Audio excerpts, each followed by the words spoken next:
En 1947, John Bardeen y Walter Brattain en los laboratorios Bell en Mary Hill, Nueva Jersey de los Estados Unidos, llevaron a cabo experimentos y observaron que cuando dos contactos puntuales de oro se aplicaron a un cristal de germanio, una señal se produce con la potencia de salida mayor que la de entrada.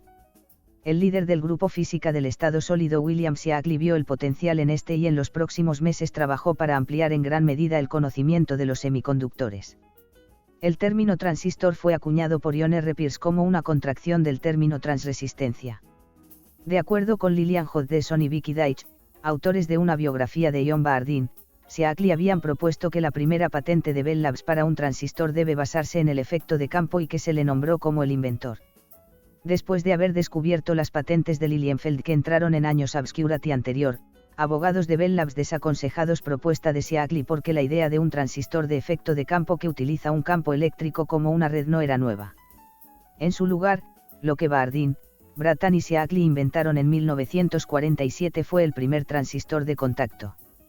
En reconocimiento de este logro, Shockley, Bardeen y Brattain fueron galardonados conjuntamente con el 1956 Premio Nobel de Física por sus investigaciones sobre los semiconductores y su descubrimiento del transistor de efecto. Los primeros transistores de unión bipolares fueron inventados por Shockley, que se aplica para la patente el 26 de junio de 1948. El 12 de abril de 1950 los químicos Gordon Till y Morgan Sparks habían producido con éxito un bipolar de amplificación de unión NPN a base de germanio. Bell Labs había anunciado el descubrimiento de este nuevo transistor sándwich en un comunicado de prensa el 4 de julio de 1951.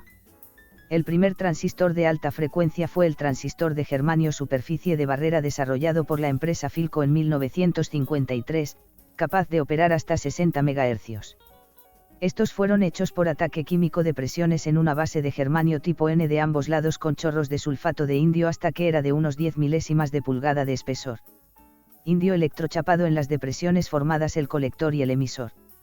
La primera radio de la producción de bolsillo transistor fue el Reliance TR1, lanzado en octubre de 1954. Producido como una empresa conjunta entre la División de Regencia de Desarrollo Industrial Engineering Associates, IDEA y Texas Instruments de Dallas, Texas, el TR1 fue fabricado en Indianápolis, Indiana. Fue un radio cerca de bolsillo con 4 transistores y un diodo de germanio. El diseño industrial se subcontrata a la empresa de Chicago del pintor, Tig y Peter Thiel. Fue lanzado inicialmente en uno de los 4 diferentes colores, negro, blanco hueso, rojo y gris. Otros colores iban a seguir en breve. La primera radio de coche producción todo transistor fue desarrollado por Chrysler y Philco Corporaciones y se anunció en la edición de abril de 1955 el Wall Street Journal. Chrysler había hecho la radio del coche todo transistor, MOUPA modelo 914 HR, disponible como una opción de comenzar en el otoño de 1955 para su nueva línea para el año 1956. Chrysler Imperial fue el coche que primero mostró esta tecnología en la sala de exposición el 21 de octubre de 1955. El primer transistor de silicio de trabajo fue desarrollado en los laboratorios Bell el 26 de enero de 1954 por Maurice Tannenbaum. El primer transistor de silicio comercial fue producido por Texas Instruments en 1954.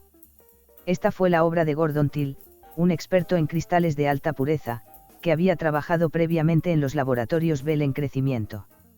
El primer MOSFET construido realmente era por Kahn y Atalla en los laboratorios Bell en 1960. La idea de integrar circuitos electrónicos en un solo dispositivo nació cuando el físico alemán e ingeniero Werner Jacobi Erfinder desarrolló y patentó el primer amplificador de transistor integrado conocido en 1949 y el ingeniero británico de radio Jeffrey Damar propuso la integración de una variedad de componentes electrónicos en un semiconductor en 1952. Un año después, Chadwick Johnson hizo una patente para el prototipo de un circuito integrado.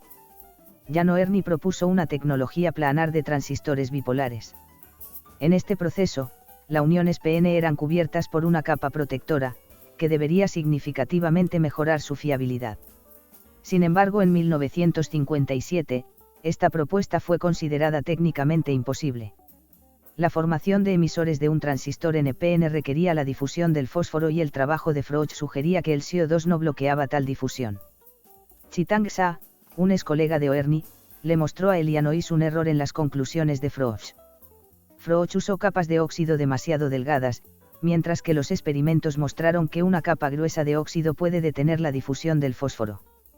Con este conocimiento, el 12 de marzo de 1959 Ernie hizo el primer prototipo de un transistor planar, y el 1 de mayo de 1959 realizó la patente. El 25 de abril de 1960, Fairchild lanzó el transistor planar 2N1613.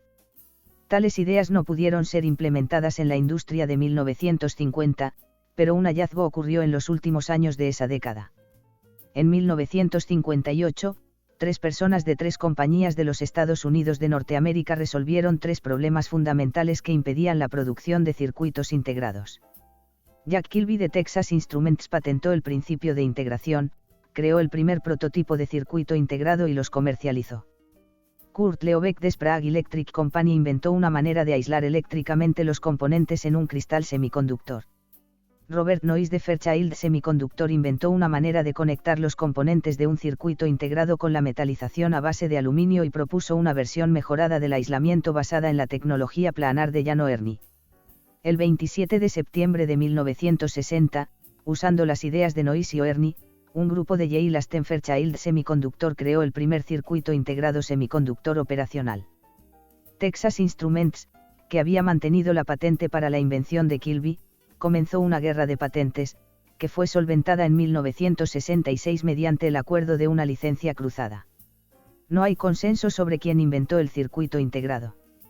La prensa americana de 1960 nombró a 4 personas: Kilby, Leobeck, Noyes y Ernie.